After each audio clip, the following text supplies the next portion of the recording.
వందనాలు. మీ అందరికీ నా వందనాలండి. ప్రభు మనకి ఈరోజు ఇచ్చిన వాగ్దానం దానియేలు గ్రంథము 4వ అధ్యాయము 3వ వచనం. ఆయన అద్భుతములు ఎంతో ఘనమైనవి. Praise lord. అవును, ఈరోజు దేవుని సన్నిధిలో గడిపే భాగ్యం ఇస్తున్న దేవుడు మన జీవితాల్లో చేసే అద్భుతములు ఎంతో ఘనమైనవి. అవును కదండి. ఆయన మన జీవితంలో చేసే ప్రతి అద్భుతం ఘనమైనది.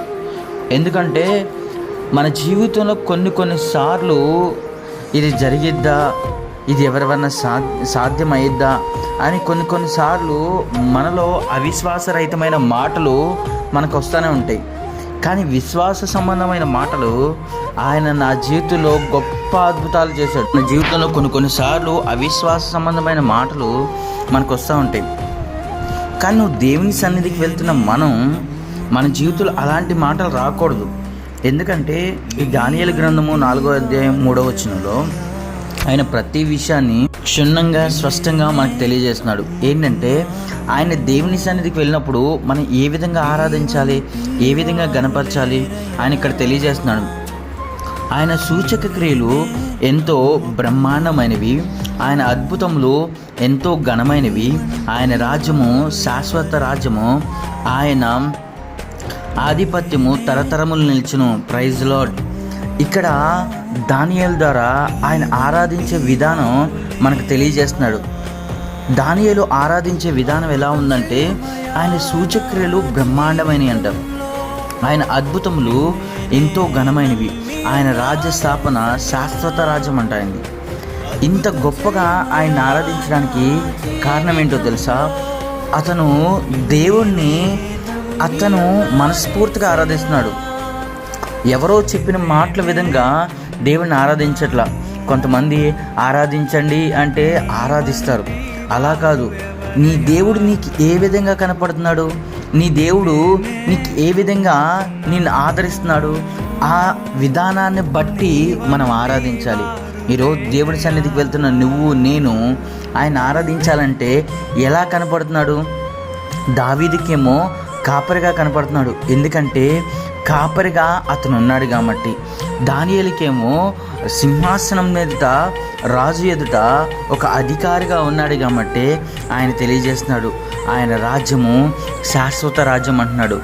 ఆయన కరుణించే దేవుడు కాబట్టి కరుణామయుడిగా కనపడతాడు, శాంతపరిచేవాడు కాబట్టి శాంతమూర్తిగా కనపడతాడు, సమాధానం లేని చోట సమాధానాన్ని కలిగించేవాడు కాబట్టి సమాధాన పాత్రుడుగా మనకు కనపడతాడు. నీకు ఏ విధంగా కనపడుతున్నాడు? ఆయన మన జీవితంలో ఏ అద్భుతం చేశాడో ఆ అద్భుతం నువ్వు తలపోసుకుంటూ ఆయన ఘనమైన నామాన్ని నువ్వు ఉచ్చరించుతూ ఈరోజు ఆరాధన చేస్తావా? ఆయన సన్నిధిలో ఒక్క దినముడు గడుపుట 1000 దినములు శ్రేష్టమని అన్నాడు. భక్తిహీనుల గుడారంలో నివసించుట కంటే దేవుని మందిర ద్వారం వద్ద ఉండుట ఎంతో శ్రేష్టమైందని కీర్తనాకారుడు తెలియజేస్తున్నాడు. నువ్వు ఏ విధంగా ఆయన్ని కనపరుస్తున్నావు, ఏ విధంగా నువ్వు ఆయన్ని గణపరుస్తున్నావు, నువ్వు గణపరిచే విధానం నువ్వు చేంజ్ చేసుకోవాలి. ఏమన్నా కొత్తదిగా లేకుండా పాతదిగానే ఉంటుందా? పాత చింతకాయ పచ్చడిలాగా ఉంటుందా నీ ఆరాధన? ఎప్పుడు నీ ఆరాధన యథాస్థితిగానే ఉంటుందా? నీ దేవుడిని నూతనంగా ఆరాధిస్తావా? ఈరోజు ఆయన పునరుద్ధాన దినంలో నువ్వు పాలు పంచుకుంటున్న నీవు ఆయన్ని కొత్తగా ఆరాధిస్తావా? కొత్తగా ఆరాధించావంటే ఆయన నీ దగ్గర ఆధిపత్యం చేస్తాడు, తరతరంను నీ దగ్గర నిలుస్తాడు. నిలవడమే కాకుండా అద్భుతమైనవి సూచక క్రియలు నా జీవితంలో చేయడానికి సమర్థుడు ఆయన. ఎవ్వరు ఊహించని రీతిలో మన జీవితంలో అద్భుతాలు చేస్తారు, ఎంతో ఘనంగా ఆయన జరిగిస్తాడు. నువ్వు దేవుని వైపు చూడాలి. దేవుడిని ఆరాధించే విధానం కూడా నువ్వు ఎప్పుడైతే గొప్పదిగా ఉంటుందో ఆ ఆరాధన నీ జీవితంలో అద్భుతంగా జరుగుతుంది. అద్భుతంగా జరగడమే కాకుండా నీ జీవితంలో గొప్ప కార్యాలు సూచే విధంగా చేస్తాడు, ఘనమైన కార్యాలు సూచే విధంగా చేస్తాడు. ఆయన రాజ్యము ఎదుట ఆయన సింహాసనం ఎదుట నిన్ను కూర్చుండే బిడ్డగా చేస్తాడు. అట్టి కృప దేవుడు నా జీవితంలో చేయాలనుకుంటున్నాడు. కాబట్టి పునరుద్ధాన దినం రోజున నువ్వు దేవుని సన్నిధిలో పాలు పంచుకుంటున్నావు కాబట్టి ఈరోజు ఇచ్చిన వాగ్దానం చేపట్టుకో. ప్రభా, నా జీవితంలో ఏ అద్భుత కార్యాలు చేయాలనుకుంటున్నావు, ఎంత ఘనమైన కార్యాలు చేయాలనుకుంటున్నావు ప్రభా, అవి నేను తలపోసుకుంటున్నాను ప్రభా, వాటిని నేను ఉచ్చరిస్తున్నాను ప్రభా. నువ్వు గొప్ప దేవుడు ప్రభా. నీకు ఏ విధంగా కనపడుతున్నాడో ఆ దేవుడిని నువ్వు ఆరాధించిన దాన్ని బట్టి నీ దేవుడు నీ జీవితంలో ఎన్నో అద్భుత కార్యాలు చేయునుగాక. అట్టి కృప దేవుడు మన అందరికీ దయచేయునుగాక. ప్రేమగల తండ్రి, కృపామయ, దయగలిగిన రాజా, అద్భుతకరుడా, నీ కొందనాలు స్తోత్రాలయ్యా. నీ రాజ్యము శాశ్వత రాజ్యము ప్రభా. నువ్వు చేసే ప్రభా సూచక్రియలు ఎంతో బ్రహ్మాండమైన ప్రభా. నీ రాజ్యము శాశ్వతమైన రాజ్యము ప్రభా.